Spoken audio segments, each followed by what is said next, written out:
I am 34 years old and I have perfected the art of being invisible. It's a Tuesday evening in October, the kind where the air carries the ghost of summer's last breath before winter claims the city entirely. I'm standing in the narrow hallway of my apartment building, fumbling with my keys in that particular way that makes you question your own competence. The bronze key ring catches the dim overhead light, casting tiny shadows on the scuffed wooden door of 4B. My home for the past 3 years, though I've never once thought of it that way. Home. The word sits strange in my mouth, like a language I learned but never quite mastered. The keys slip from my fingers for the third time, clattering against the floor with a sound that seems to echo through the entire building.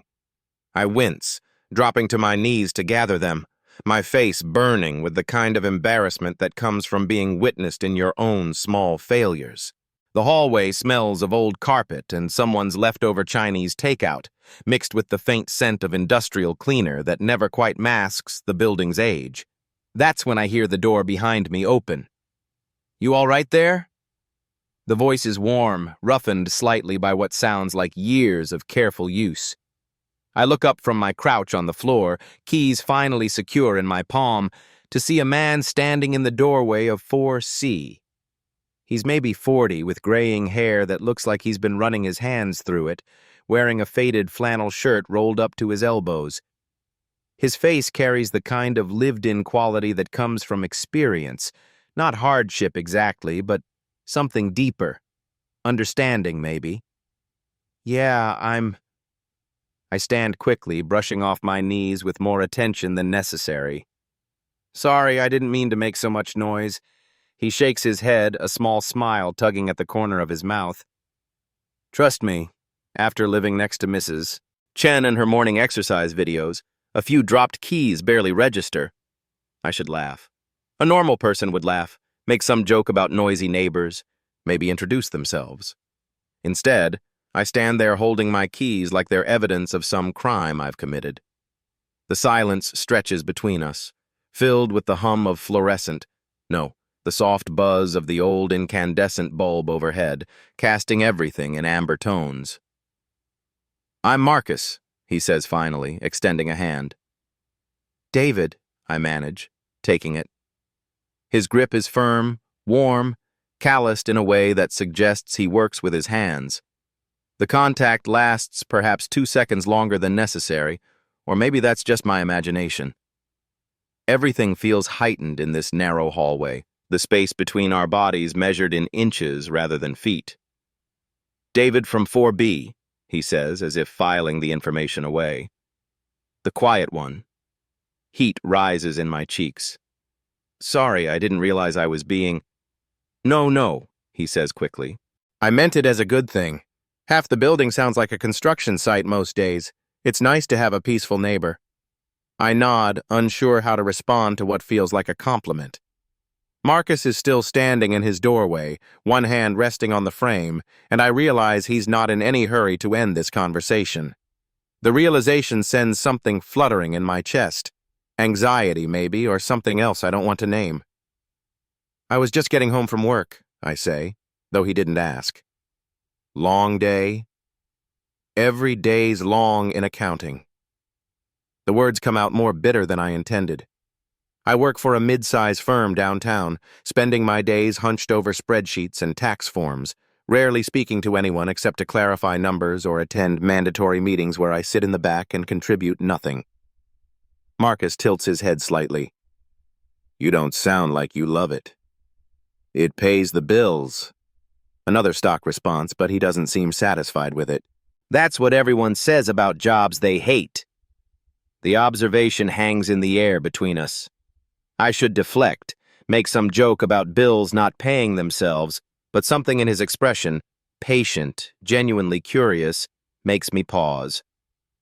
When was the last time someone asked me about my work and actually seemed interested in the answer? "What about you?" I ask instead. "I teach. High school English."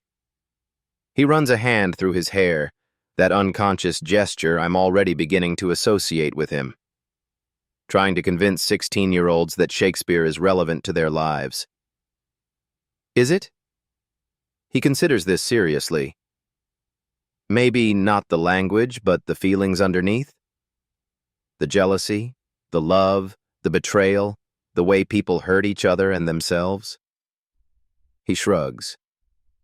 Those are pretty universal. I find myself nodding.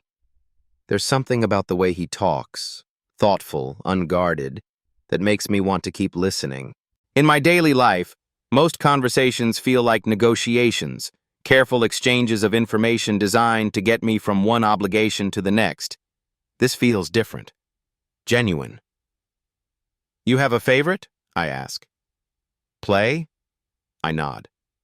Probably Much Ado About Nothing. All that banter, the way Beatrice and Benedict dance around each other, pretending they can't stand one another when really... He pauses, seeming to catch himself. Sorry, occupational hazard. Ask me about Shakespeare and I'll talk your ear off. I don't mind. The admission surprises us both.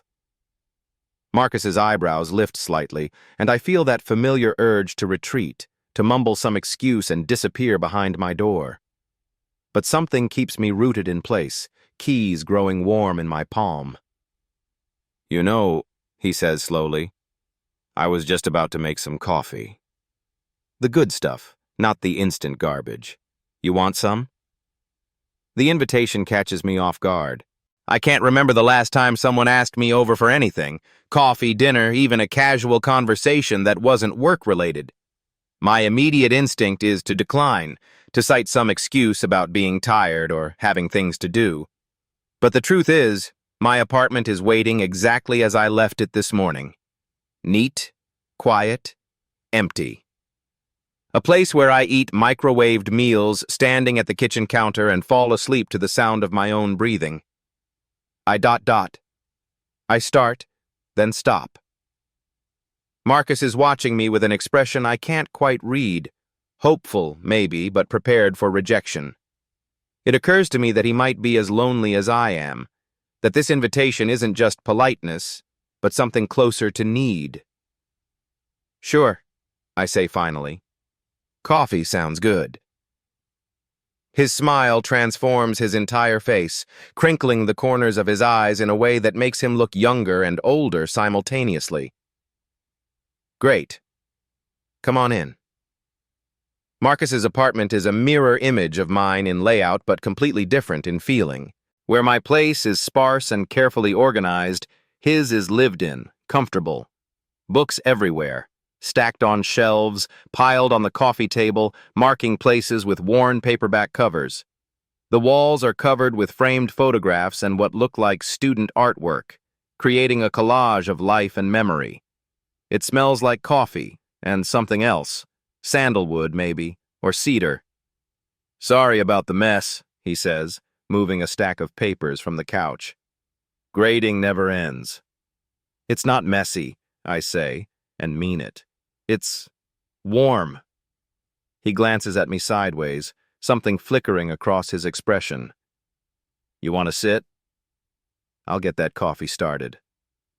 I settle onto his couch, sinking into cushions that have clearly been broken in by years of use.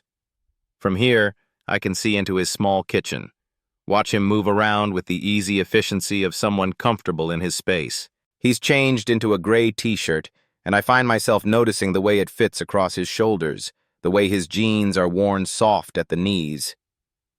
So, he calls from the kitchen. Accounting. How'd you end up in that? College, I say. Seemed practical. Practical. He appears in the doorway, leaning against the frame while the coffee maker gurgles to life. What did you want to be when you were 16? The question catches me off guard. I try to remember myself at 16, before college applications and career counselors, and the slow realization that some dreams are too expensive or impractical to pursue. A photographer, I say, surprising myself with the honesty. His face lights up. Really? What kind of photography? Street photography, mostly, candid stuff. People when they don't know they're being watched. I pause, realizing how that sounds. Not in a creepy way, just Genuine moments. When people's guards are down. That's not creepy. That's beautiful. He disappears back into the kitchen, returning moments later with 2 steaming mugs. Do you still take pictures? I accept the coffee gratefully, inhaling the rich aroma. Sometimes. Not much anymore. Why not? It's such a simple question, but I don't have a simple answer. Because somewhere along the way I convinced myself that hobbies were luxuries I couldn't afford, that time not spent working or sleeping was time wasted. Because I stopped seeing things worth capturing, because I forgot what it felt like to want something just for the joy of wanting it. I don't know, I say instead. Marcus settles onto the couch beside me, closer than strictly necessary, but not uncomfortably so. His presence is solid, reassuring in a way I hadn't realized I was craving. When he moves, I catch hints of his scent, clean soap and something uniquely him. You know what I think? He says, cradling his mug between his hands. What? I think somewhere along the way you decided you weren't allowed to want things. The observation hits closer to home than I'd like. I take a sip of coffee. It really is good, rich and complex, and try to formulate a response that doesn't expose too much. That's pretty presumptuous for someone you just met. He doesn't look offended. Maybe. Or maybe I recognize the signs. What signs? The way you apologized for making noise with your keys. The way you said accounting pays the bills instead of saying you like it or hate it. The way you looked surprised when I asked you in for coffee, like you couldn't imagine why someone would want your company. Each observation is a small arrow finding its mark. I shift uncomfortably, suddenly hyper-aware of everything about myself, the way I'm sitting, the expression on my face, the silence that stretched too long. I'm not trying to make you uncomfortable, Marcus says quietly. I know what it looks like when someone spent too long being careful. Careful of what? He's quiet for a long moment, staring into his coffee. Of wanting things. Of letting people see who you are underneath all the politeness and the keeping your head down. The words hang between us, heavy with implication. I want to deflect, to change the subject to something safer, but there's something about the way he's looking at me, patient, understanding, that makes me want to stay in this moment a little longer. What about you? I ask instead. What are you careful of? A shadow crosses his face, so brief I almost miss it. Getting attached to things that don't last. Like what? People, mostly. He sets his mug down on the coffee table, and I notice his hands aren't quite steady. I was with someone for 8 years. Thought we'd figured it out, you know? The whole domestic bliss thing. Then one day he decided he wanted something different. Someone different. The admission settles between us like a stone dropped into still water. I don't know what to say, how to respond to such raw honesty from someone who's essentially a stranger. But the word he echoes in my mind, confirmation of something I'd wondered but hadn't dared to name. I'm sorry, I say finally. Don't be. It was 2 years ago. I'm over it. But the way he says it suggests otherwise. Point is, I get the whole keeping people at arm's length thing. It's safer. But you invited me in. Yeah. He looks at me directly, and there's something vulnerable in his expression. I did. The weight of his gaze makes my chest tight. There's a question in his eyes, unspoken but unmistakable, and I don't know how to answer it. Don't know if I'm brave enough to answer it. The coffee really is good, I say, deflecting. Marcus's smile is knowing but not unkind. Thanks. I'm pretty particular about it. Particular how? I grind the beans myself, use filtered water, exact temperature. My ex used to say I was obsessive about it. Maybe he just didn't appreciate good coffee. Maybe he didn't appreciate a lot of things. The bitterness in his voice is subtle but unmistakable. I want to ask more, to understand what happened, but it feels too intimate for whatever this is between us. Instead, I let the silence stretch, comfortable now rather than awkward. "What about you?" he asks eventually. "Ever been with anyone long-term?" The question I've been dreading and hoping for in equal measure. I could lie, invent some generic relationship that ended amicably, but something about Marcus makes deception feel impossible. "No," I say simply. "By choice." I consider this. "I don't know. Maybe. It's hard to be with someone when you're not sure who you are." He nods like this makes perfect sense. "And who are you, David from 4B? It's meant to be a light question, but it lands with unexpected weight. Who am I? I'm 34 years old, and I feel like I've been sleepwalking through my life. I'm an accountant who wanted to be a photographer, a man who lives alone and has convinced himself that's what he prefers. I'm someone who drops his keys in hallways and apologizes for taking up space. I'm still figuring that out," I say finally. "Join the club." Marcus stands, collecting our empty mugs. "More coffee?" I check my watch and am surprised to see that an hour has passed. An hour of talking to another human being about things that matter, things deeper than weather and work obligations. When was the last time that happened? "I should probably go," I say, though I don't move to stand. Should probably, or want to. The question stops me cold. Such a simple distinction, but it feels revolutionary. How often do I do what I want versus what I should? How often do I even know the difference? I ... I start, then stop. Marcus is standing in his kitchen doorway again, and the light behind him creates a halo effect that makes him look almost ethereal. "I don't want to overstay my welcome." "You're not." 2 words, but they carry weight. I realize I'm gripping the arm of the couch, anchoring myself to this moment, this feeling of connection I'd almost forgotten was possible. "Okay," I say quietly. "More coffee sounds good." His smile could power the building. The second cup leads to a third, and conversation that meandered through favorite books and worst teaching moments and the way the city looks different at night. Marcus is easy to talk to, genuinely interested in my opinions, even when they're about mundane things. He laughs at my dry observations about office life, asks thoughtful questions about photography, shares stories about his students that make them sound like real people rather than obstacles to education. Somewhere around 9:30, he puts on music, something low and acoustic that fills the comfortable silences between our words. I find myself relaxing in ways I didn't know I was tense, sinking deeper into his couch, letting my guard down inch by careful inch. "Can I ask you something?" he says during one of these silences. "Sure." "When was the last time you did something just because you wanted to?" I open my mouth to answer, then close it. The question should have an easy response. Everyone does things they want to do, right? But as I think about it, really think about it, I come up empty. Work is obligation. Groceries are necessity. Even my few hobbies feel more like ways to fill time than genuine desires. "I don't know," I admit.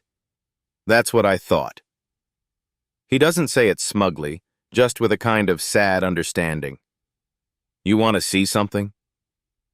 Before I can answer, he's moving to a bookshelf in the corner, pulling out a photo album. He brings it back to the couch, settling beside me close enough that our knees almost touch. "I found this when I was cleaning out my ex's stuff," he says, opening to the first page. "Kept meaning to throw it away, but..." The photos are of him, but a different version. Younger, maybe in his early 30s, with longer hair and a broader smile. He's with another man, tall, conventionally handsome, the kind of person who looks comfortable in every photo. They're hiking, cooking, laughing at dinner parties, the documentation of a life shared. "You looked happy," I say. I was. Or I thought I was. He turns the page, and the photos continue their chronicle. "Look at this one." It's a picture of Marcus painting a room, covered in splatters, grinning at the camera. but there's something in his expression I can't quite name. Performance, maybe, or effort that goes beyond simple happiness. I spent so much energy trying to be what he wanted, Marcus says quietly. The perfect partner, the one who never complained or asked for too much. I didn't even realize I was doing it until after he left. What do you mean? I mean, I forgot who I was underneath all that trying. He closes the album, setting it aside. Took me 2 years to remember that I actually hate hiking, that I prefer staying in to going out, that I like my coffee strong and my music quiet and my Saturday mornings slow. The confession creates an intimacy between us that makes my skin feel too small. I understand what he's saying, recognize the shape of it in my own life. The slow erosion of self that happens when you spend too long trying to take up less space, need fewer things, be easier to love. Why are you telling me this? I ask.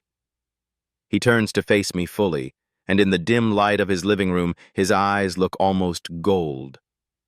Because you remind me of myself back then, and because. He pauses, seeming to weigh his words, because maybe we both need to remember what it feels like to want things. The air between us shifts, becomes charged with possibility. I'm acutely aware of everything. The distance between our bodies, the way his t-shirt has ridden up slightly at his waist, the sound of our breathing in the quiet room. My heart is beating fast enough that I wonder if he can hear it. David, he says softly, and my name in his voice sounds like a question. I don't know how to answer. Don't trust myself to speak. Instead, I do something I've never done before. I reach out and touch his hand where it rests on the couch between us. Just my fingertips against his knuckles, but the contact sends electricity through my entire system. He doesn't pull away. If anything, he moves closer, turning his hand palm up so my fingers can trace the lines there. His skin is warm, slightly rough from work, and touching him feels like waking up from a long sleep. I don't know how to do this, I whisper. Do what? This, whatever this is. His thumb brushes against my wrist, finding my pulse. We don't have to do anything. We can just see what happens. The words are reasonable, gentle, but they don't account for the way my entire body is humming with want I've spent years suppressing. Don't account for the way looking at him makes me feel like I'm standing at the edge of a cliff, terrified and exhilarated in equal measure. I should go, I say, but I don't move. Okay. I mean it. I know. But neither of us moves. We sit there in his living room, hands touching in the most innocent way possible, and I feel more exposed than if I were naked. He can see right through me, past the careful politeness and the practiced invisibility to the raw want underneath. It should be terrifying. It is terrifying. It's also the most alive I've felt in years. Marcus, I start, then stop. I don't know what I want to say, how to name this feeling expanding in my chest. Yeah? The words stick in my throat. I want to tell him that this evening has been a revelation, that I didn't know conversation could feel like communion, that touching him has awakened something I thought was permanently dormant. Instead, I say, thank you. For the coffee. For this. Thank you for staying. The simple phrase nearly undoes me.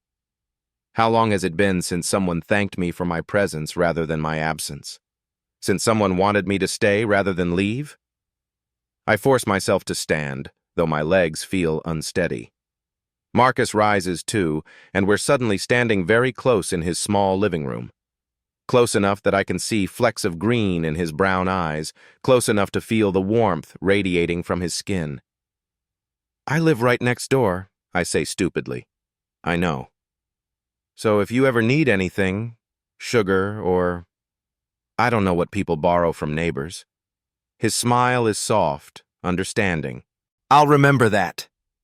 I turn toward the door, every instinct screaming at me to stay, to stop overthinking and just let myself have this.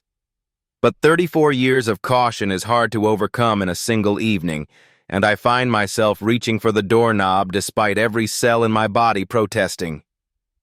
David. I turn back. Marcus is standing in the middle of his living room, hands shoved in his pockets, looking uncertain for the first time since I've known him. You don't have to go yet, he says quietly. If you don't want to. The words hit me like a physical force, stopping my breath in my throat. It's not just an invitation. It's a revelation, an acknowledgement of something neither of us has been brave enough to name directly. The air between us is heavy with possibility, with the weight of choices that will change everything.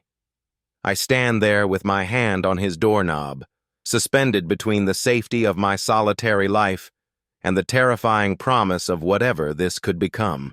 Marcus watches me with those patient eyes, not pushing, not demanding, just offering. The silence stretches between us, filled with the sound of our breathing and the distant hum of the building around us. Time seems to pause, waiting for my answer, and I realize that whatever I choose in this moment will define not just tonight, but who I'm willing to become. My hand trembles on the doorknob as I meet his gaze, seeing my own longing reflected back at me. The question hangs in the air between us, unresolved, pregnant with possibility and fear in equal measure. You don't have to go yet, if you don't want to. The words hung in the Minneapolis air like frost crystals, delicate and shimmering with possibility. Paul, my older neighbor who lived in the weathered Victorian across the street, whose careful snow shoveling I'd been watching from my kitchen window through 2 brutal winters, stood in his doorway with November rain beginning to freeze on his gray hair. The porch light cast a warm circle around him, making everything beyond its reach seem impossibly dark and cold. I should have had an answer ready. Should have known what to say when he'd invited me in after I'd helped him carry groceries up his icy front steps, my hands numb inside soaked gloves. But standing there on his covered porch with sleet beginning to tap against the windows and the scent of wood smoke drifting from his chimney, I felt like I was balanced on the edge of something vast and unnamed. The weather was turning nasty. That particular Minnesota combination of rain and sleet that made November feel like a punishment. I could see my breath in the porch light, could feel the dampness seeping through my jacket despite the brief shelter of his overhang. My apartment was only across the street, but it might as well have been across the state. Everything about going home felt wrong. The empty rooms I'd been rattling around in since Daniel left, the silence broken only by the radiator's persistent knocking, the way I'd been filling my evenings with takeout and streaming shows just to avoid the particular kind of loneliness that seemed to expand to fill whatever space I gave it. The weather's getting worse, Paul said quietly, and there was no pressure in his voice, just gentle observation. A way of acknowledging that staying might be practical as much as personal. I looked out at the street where ice was already beginning to form in the gutters, where the streetlights revealed a world turning treacherous and unwelcoming. My sensible Honda was parked right there, but something about the idea of crossing that distance, of returning to my own space, felt impossible. I don't want to impose, I said finally, my voice sounding strange in the hushed atmosphere. It's late, and you probably have things to do. You wouldn't be imposing? Paul stepped back slightly, making room, his careful movements suggesting this invitation was both spontaneous and long considered. I was just going to make some hot chocolate and read by the fire. Company would be nice. The way he said nice, like he was testing the word, finding it inadequate for what he actually meant, made something loosen in my chest. I'd been watching Paul for 2 years now, ever since I'd moved into the small duplex across from his house. Watching the methodical way he cleared his sidewalks, the careful attention he paid to his small garden, the solitary rhythm of his life that had become somehow essential to my daily observation. Okay, I said quietly. If you're sure.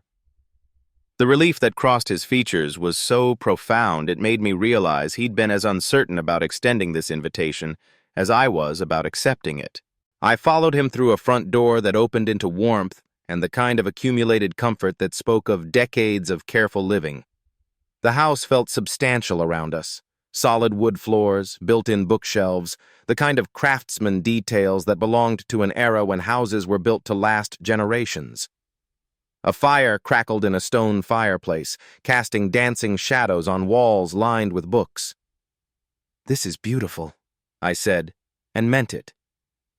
The space felt lived in but not cluttered, organized but not sterile, like someone who understood the difference between a house and a home. "Thank you. I've been here almost 20 years now." Paul moved toward what I assumed was the kitchen, then paused, turning back with that same uncertain expression he'd worn on the porch. "I should probably mention, I don't do this often. Have people over, I mean. I've gotten pretty set in my solitary ways." "Me too," I admitted, which was painfully true. 2 years since Daniel had packed his things and moved back to Chicago. 2 years of perfecting the art of living alone without admitting I was lonely. But this doesn't feel like having people over exactly. What does it feel like? The directness of the question caught me off guard. What did this feel like?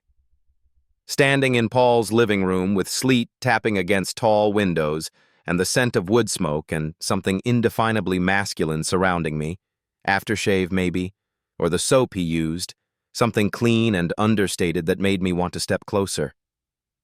"It feels like something I've been wanting without admitting I was wanting it," I said, surprised by my own honesty. Paul's eyes widened slightly, and I could see him processing my words, weighing them against whatever hopes or fears he'd been carrying. "I know something about that," he said quietly. "About wanting things you don't let yourself acknowledge." He disappeared into the kitchen, leaving me alone with the gentle pop and hiss of the fire and the steady percussion of freezing rain against glass. I wandered closer to the bookshelves, reading spines in the firelight, a mixture of literature and history, books that looked read rather than displayed. The kind of collection that built over years of actual curiosity rather than image management. "I'm a librarian," Paul said quietly, returning with 2 heavy ceramic mugs that steamed in the warm air. "Was, anyway. Retired last year. Spent 30 years helping people find books they didn't know they were looking for." He handed me one of the mugs. Real hot chocolate, I realized, not the instant kind. Rich and complex, with a hint of cinnamon that warmed me from the inside out. "That sounds like meaningful work," I said. It was. Though I have to admit I sometimes preferred the books to the people. Books are predictable. You know what you're getting into when you open one. People are more complicated. But people can surprise you too. In good ways. Paul settled into one of 2 armchairs positioned near the fire, gesturing for me to take the other. "Yes," he agreed, looking at me with something I couldn't quite identify. "They can." We sat in comfortable silence for a moment, sipping hot chocolate and watching the fire paint shifting patterns on the walls. The warmth was luxurious after the bitter cold outside, and I found myself relaxing in increments, muscles I hadn't realized were tense slowly unclenching. "Can I ask you something?" Paul said eventually. "Of course." "What do you do?" "I mean, I see you leaving for work in the mornings, but I've never known what kind of work." "I'm an architect.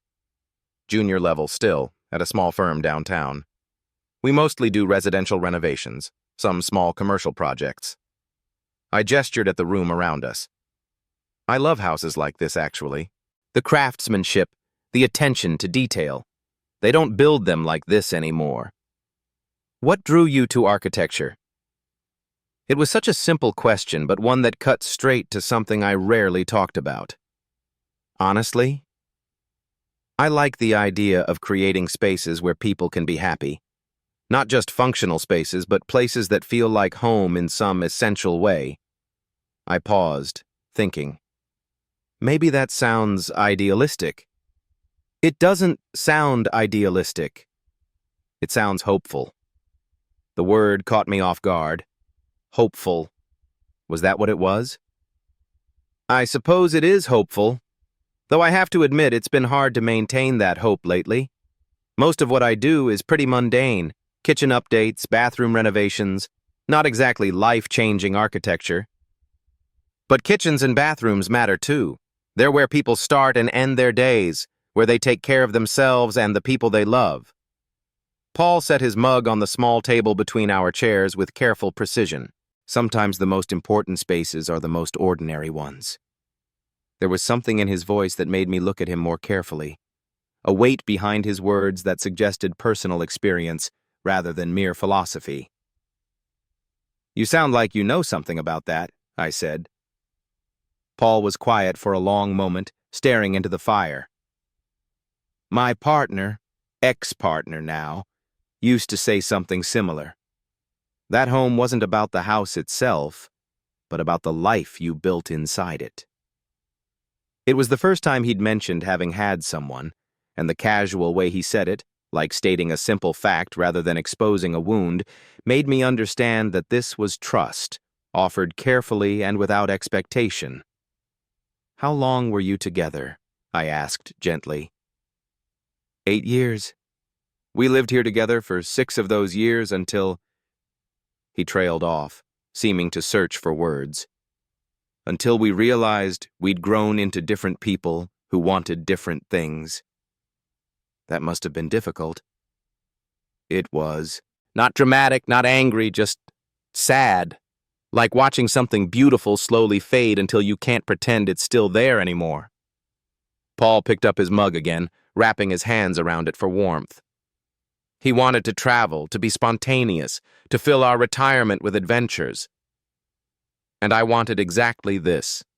Quiet evenings by the fire, familiar routines, the kind of stability I'd never had when I was younger. Neither of those things is wrong. No, they're not. But they weren't compatible either. Not in the way we needed them to be. He looked at me directly for the first time since starting this story. "What about you? I hope you don't mind me saying, but you seem like someone who's been alone for a while." The observation was gentle but accurate, and something about the firelight and the hot chocolate and Paul's careful attention made me want to be honest in return. "Daniel," I said, offering the name like a key to a door I wasn't sure I was ready to open. "We were together for almost 3 years. He was everything I thought I wanted. Stable, kind, completely reliable. We had routines, plans, this whole life mapped out together." "What happened?" I took a long sip of hot chocolate, buying time to find words for something I'd never managed to explain satisfactorily, even to myself. "I got restless. Not with him exactly, but with the life we'd built. Everything felt so predetermined, like we were following a script for how relationships were supposed to work instead of discovering what ours actually was." The memory still made my chest tight with guilt. Daniel sitting at my kitchen table with rental applications for the bigger apartment we'd been planning to share, his face bright with excitement while I sat frozen, unable to explain why the thought of more togetherness made me feel trapped rather than happy. "I started picking fights," I continued. "Small ones at first, about whose turn it was to do dishes or whether we should go to his friend's party or stay home. But really I was fighting against the feeling that I was disappearing into this version of myself that was safe and predictable and completely disconnected from anything I actually wanted." "And Daniel?" "Daniel tried to fix it, suggested couples therapy, planned surprise dates, asked what he could do differently, which only made it worse because the problem wasn't with him, it was with me. I was 29 years old, and I felt like I was already settled into this middle-aged life of routine and compromise, and I couldn't figure out how to explain that without sounding like I was rejecting everything we'd built together." Paul was quiet for a moment, his expression thoughtful rather than judgmental. "So you rejected it anyway?" "I rejected it anyway." The admission felt like swallowing glass. Told him I needed space to figure out what I wanted, but what I really needed was to remember who I was when I wasn't half of something else. Did you figure it out? I figured out that what I thought I wanted, independence, spontaneity, the freedom to make decisions without consulting anyone else, wasn't actually as fulfilling as I'd imagined. I stared into the fire, watching the flames dance around a piece of birch that was slowly turning to ember. Turns out there's a difference between being alone by choice and being alone because you sabotaged the thing you were too scared to want properly. Do you regret it? Ending things with Daniel? It was the question I'd been avoiding for 2 years, the one that kept me awake some nights staring at the ceiling of my too-quiet bedroom. I regret how I did it. The way I made him feel like he'd done something wrong when really I was just terrified of how much I needed him. But the relationship itself. I paused, trying to be honest rather than just self-flagellating. I think we were both trying to force something that felt like it should work rather than something that actually did work. We were compatible on paper, but we weren't really seeing each other. What do you mean? Daniel loved the version of me that was stable and reliable and predictable, and I loved that he loved that version because it felt safe. But neither of us was interested in the parts of the other person that didn't fit that image.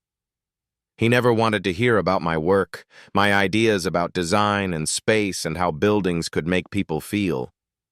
And I never really asked him about his students, his fears, his dreams, beyond the ones that included me. Paul leaned forward slightly, his eyes intent on my face. That sounds lonely.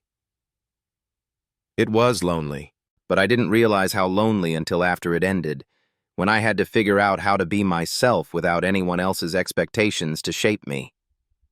I looked around his living room, taking in the careful arrangement of furniture, the books chosen for reading rather than display, the way everything spoke of someone who'd learned to create a life that suited him rather than one that looked impressive to others. I think that's what I've been trying to do these past 2 years. Learn how to be alone without being lonely. And how's that working out? Better than I expected, honestly. I like my work more now that I don't have to justify spending late evenings on projects to someone who doesn't understand why I care about them.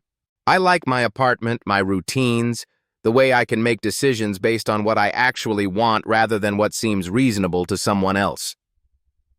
But the word hung between us, and I realized Paul had identified something I'd been avoiding acknowledging even to myself.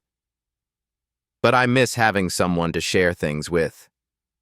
Not someone who needs to understand everything I do, but someone who's genuinely interested in the fact that I'm excited about a particular project, or that I discovered a new coffee shop, or that I had a good day.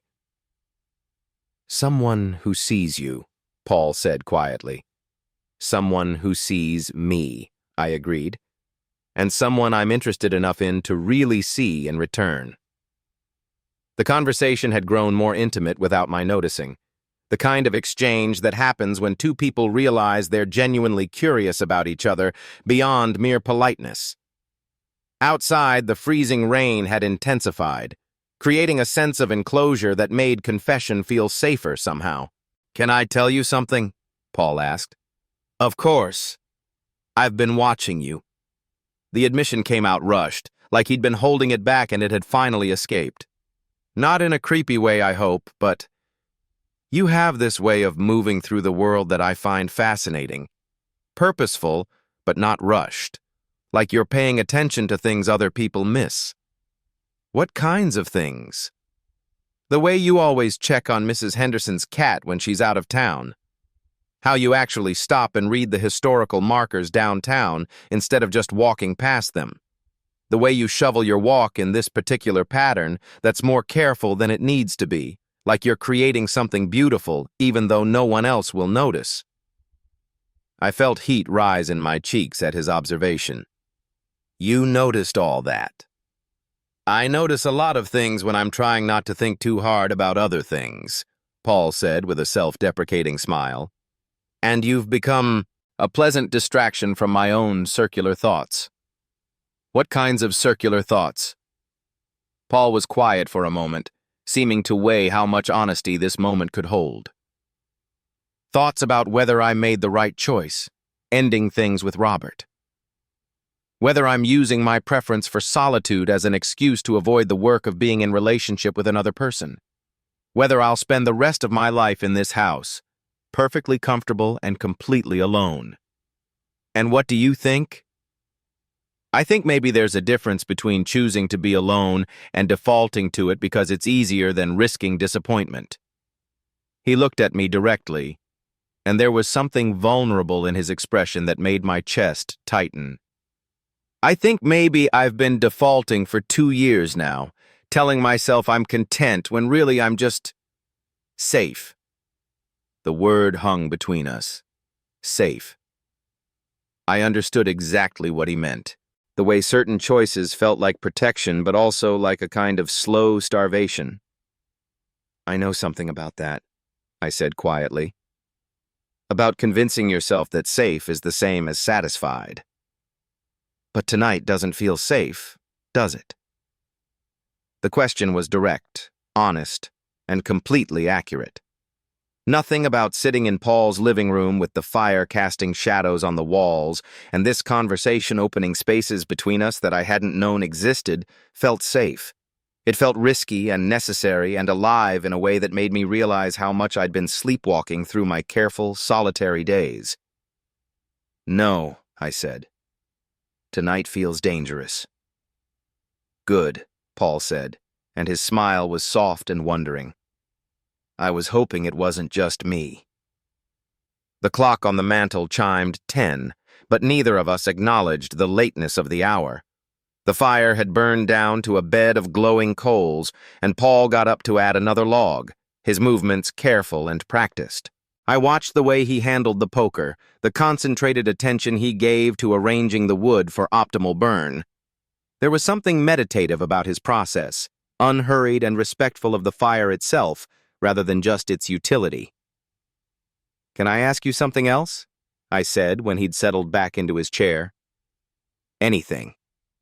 What do you want? Not what you think you should want, or what seems reasonable, but what you actually want from your life now. Paul considered the question seriously, staring into the renewed flames. I want to feel necessary to someone again. Not indispensable, not needed in some desperate way, but relevant. I want someone to notice if I'm having a good day or a difficult one. I want to care about someone else's well-being in a way that motivates me to be better than I am when I'm just taking care of myself. That doesn't sound like too much to ask, doesn't it? Sometimes I think I'm being selfish, wanting companionship after I've spent 2 years insisting I prefer solitude. Maybe preferring solitude and wanting companionship aren't mutually exclusive, I said. Maybe you can value your own space and still want to share parts of it with someone who understands why it matters to you. Paul looked at me with something approaching amazement. That's exactly what I've been trying to figure out how to want. What do you mean? How to want partnership without giving up the parts of myself I've learned to value since Robert left. How to be interested in someone else's life without losing track of my own. He paused, his fingers tracing the rim of his mug. How to be vulnerable enough to connect with someone without becoming so dependent on that connection that I lose myself in it. I understood completely. It was the same balance I'd been trying to strike. How to be open to love without surrendering the hard-won self-knowledge that came from learning to be genuinely alone. Maybe that's what grown-up relationships look like, I said. Not the merger of two incomplete people trying to make one functional unit, but the conscious choice of two whole people to share their wholeness with each other. Is that what you want? A grown-up relationship? The question was simple, but the way Paul asked it, with genuine curiosity rather than leading toward any particular answer, made me really think about it. What did I want? I want to matter to someone who matters to me, I said slowly. I want someone to text when I'm running late, not because they're worried I'm being irresponsible, but because they want to know I'm safe. I want to cook dinner with someone who's genuinely interested in how my day went, even if the details are boring to anyone else. Someone who sees you, Paul said, echoing my earlier words. Someone who sees me. And someone I'm excited to see, every day, even after the novelty wears off. I looked at him across the small space between our chairs, noting the way the firelight caught the silver in his hair, the careful attention in his expression. Someone who makes ordinary moments feel significant just by being part of them. Something shifted in Paul's face at my words. A recognition, maybe, or a decision being made. He set his mug aside and leaned forward slightly, his eyes searching my face. "Can I tell you something?" he said softly. "Yes. I think you're remarkable. Not just attractive, though you are that too, but the way you think about things. The way you listen when someone's talking, like you're actually interested in understanding rather than just waiting for your turn to speak. The way you've been rebuilding your life here without making a show of it." The words hit me with unexpected force. It had been so long since anyone had seen me that clearly had taken the time to notice not just what I looked like, but how I moved through the world. "Paul," I started, but I didn't know how to finish the sentence, how to bridge the gap between gratitude and something deeper, between recognition and the thing that was building between us that felt too significant to name carelessly. "I'm sorry," he said quickly, misreading my hesitation. "I don't want to make you uncomfortable. It's been so long since I felt this interested in someone, and I wasn't sure if—" "You're not making me uncomfortable," I interrupted, leaning forward in my own chair so that we were closer, the space between us charged with possibility. "You're making me hope for something I wasn't sure I was ready to hope for." "What kind of something?" Instead of answering with words, I reached across the small distance between us and touched his hand where it rested on the arm of his chair. The contact was electric, sending small shocks up my arm and straight to my chest. His skin was warm and slightly rough, marked by years of living and working with his hands, and the simple intimacy of touching him, really touching him, not just an accidental brush in passing, was almost overwhelming. Paul turned his hand palm up beneath mine, intertwining our fingers with careful deliberation. "Is this okay?" he asked softly. "More than okay," I managed, though my voice sounded strange to my ears. We sat like that for several minutes, hands linked, watching the fire settle into a steady burn. The silence between us had weight now, charged with acknowledgement and something that felt like possibility.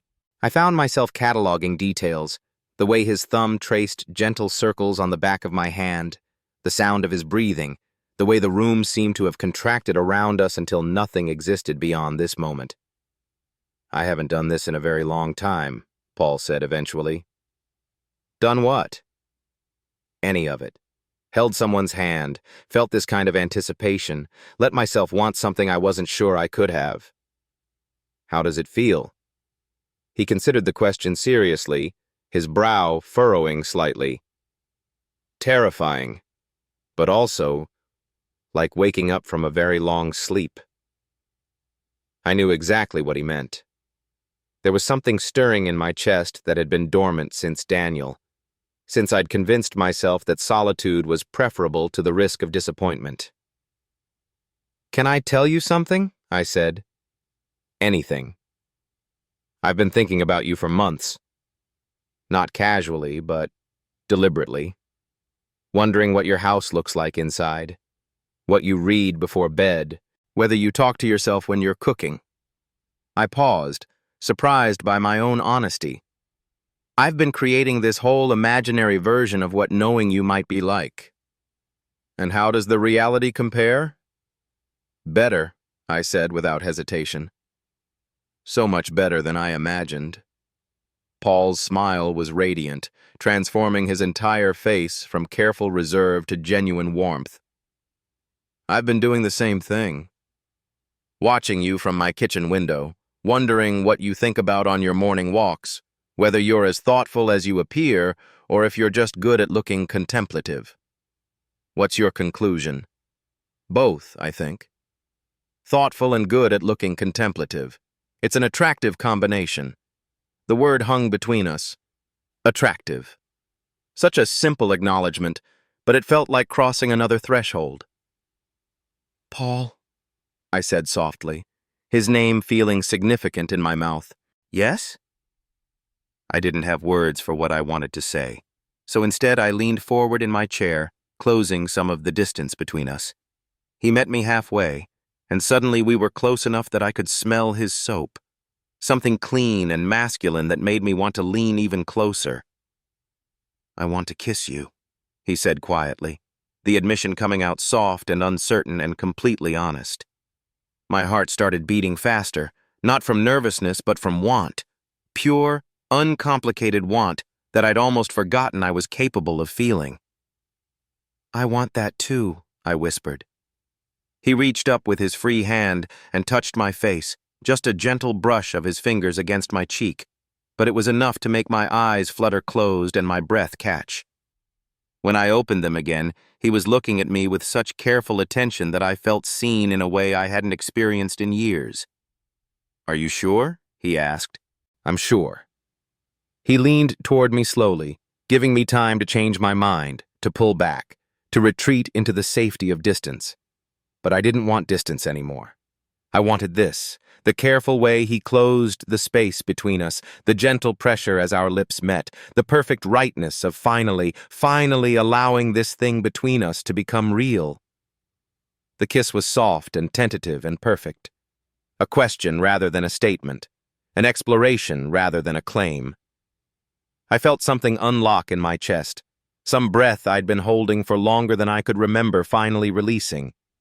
When we separated, it was only by inches.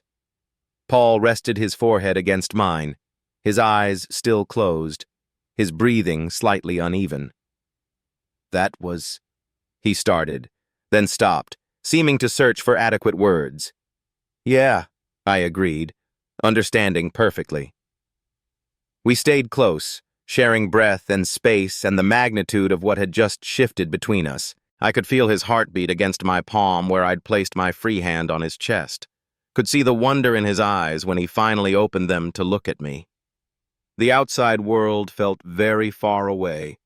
The freezing rain still tapping against the windows, the late hour, the practical considerations of jobs and responsibilities, and the ordinary life I'd have to return to eventually.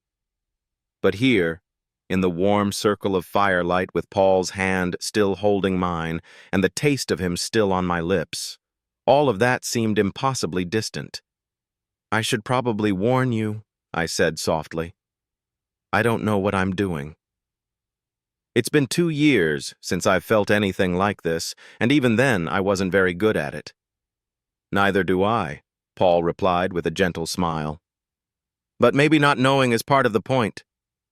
Maybe we can figure it out together. I'd like that, I said, meaning it completely. So would I. The fire had burned down again, but neither of us moved to tend it. Instead, we shifted our chairs closer together, and then closer still, until Paul suggested we move to the couch where we could be more comfortable. The couch was deep and soft, clearly chosen for reading and solitary comfort, but it accommodated both of us easily when we arranged ourselves facing each other, legs curled up, hands still linked. This is better, Paul said softly. Much better. We talked until the fire burned down to glowing coals and the freezing rain gentled to a whisper against the glass. Paul told me about his favorite books, the patrons who'd become friends over the years, the way retiring had felt like losing his identity until he'd slowly discovered who he was when he wasn't defined by his professional usefulness. I shared stories about projects I'd worked on, the satisfaction of solving spatial problems, the way good design could make people feel more at home in their own lives. Somewhere around midnight, the conversation grew quieter, more philosophical. We talked about loneliness and solitude, about the difference between choosing to be alone and defaulting to it out of fear, about what it meant to build a life that felt authentic rather than just acceptable. I keep thinking I should feel guilty, Paul said softly, for wanting this, for letting myself imagine what it might be like if you stayed. Robert's only been gone 2 years, and sometimes it feels like betrayal to want something new. Do you feel guilty? No, that's the strange thing. I thought I would, but I don't.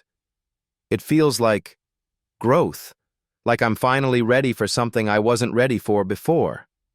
I understood completely. The absence of guilt, the sense that this was evolution rather than betrayal of the past. Maybe that's what readiness looks like. Not the absence of history, but the integration of it into something that can accommodate new possibilities. You're very wise for someone who claims not to know what he's doing. I'm figuring it out as I go. Same as you. The clock chimed 1, and I realized with surprise that we'd been talking for hours. It felt like minutes, the kind of suspended time that happens when you're completely absorbed in someone else's presence. I should let you get some rest, I said, though I made no move to untangle myself from our comfortable arrangement on the couch. Should you? Paul asked, his voice soft with exhaustion and something that might have been hope. The weather's still terrible out there. You could stay if you wanted. I have a guest room upstairs, or the couch is quite comfortable for sleeping. The offer hung between us, practical and loaded with possibility in equal measure. I looked toward the windows where I could see ice crystals forming on the glass, then back at Paul, whose expression was carefully neutral, giving me space to choose without pressure. I don't want to go anywhere, I admitted, but I also don't want to assume anything or move faster than what feels right, Paul finished gently. I know. We could just see what feels right. No expectations, no pressure. Just two people choosing each other's company over the alternative. It was exactly what I needed to hear. Permission to want this without guarantees, to explore whatever was building between us without the weight of defining it or predicting its future. The couch is perfect, I said. If you're sure you don't mind. I don't mind, Paul said, and his smile was soft and wondering. I can't think of anything I'd like more. He found extra pillows and a soft wool blanket that smelled faintly of cedar, and we rearranged ourselves on the couch so that we were lying facing each other, close enough to share warmth, but not so close as to feel presumptuous. The fire had died to barely glowing embers, and Paul made no move to revive it. The room was warm enough, and there was something perfect about settling into darkness together, about letting the day end naturally around us. This is nice, I said softly, my voice already thick with approaching sleep.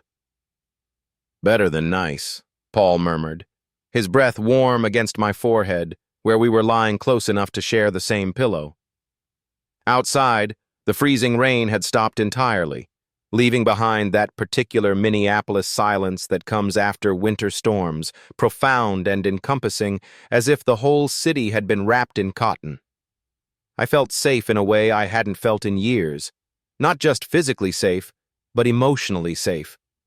Free to be exactly who I was without performance or pretense. Paul? I whispered. Thank you. For asking me to stay. For taking the risk. His arm tightened around me slightly. Sometime during our quiet conversation, we'd shifted so that we were loosely holding each other, and it felt so natural I hadn't even noticed the transition. Thank you for staying, he whispered back. I closed my eyes and let myself sink into the warmth of his presence, into the steady rise and fall of his breathing beside me.